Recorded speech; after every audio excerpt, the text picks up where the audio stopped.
treball especial, amb un pregoner especial per nosaltres. El senyor Faus és una persona molt estimada a la vall, a la comarca i a la vall particularment.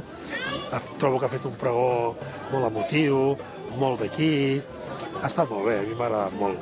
I els tres eixos fonamentals han sigut, per un cantó, manifestar la satisfacció de la reinstauració de la Fira del Mallol i l'obertura de la notaria, amb més de 96 documents signats en els anys que he vingut. Un segon sentiment d'admiració a la vall des del punt de vista geogràfic, però sobretot del tarannà de la gent i de la seva manera de ser, que he connectat molt amb ells i he disfrutat molt i disfruto quan els veig. I finalment, lògicament, d'agraïment per totes les atencions rebudes i la confiança depositada de la gent.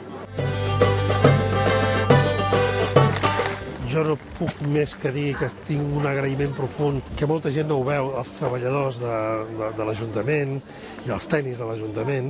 Avui, aquest matí, com que aquesta edició patíem, perquè fins ahir a la tarda, vespre, va estar plovent, des de bon matí a quarts de 6 del matí ja hi eren, i ara fa un dia esplèndid, però home, el treball que hi és i no es veu, doncs és molt d'agrair. Agrair també a tots els voluntaris, perquè també hi ha tota la mostra d'oficis i de bestiar, que és gràcies a la gent d'aquí, que ens ho ha ensenyat, oficis que es poden perdre, i per tant també agrair a les àvies remeieres, que es fan uns tallers, a l'Àngel Rigall, que ens munta, i a la Janina Bach, que ens munta el concurs de dibuix, els de a l'Associació de Veïns i Comissió de Festes del Mallol, que ens balla la bruixa.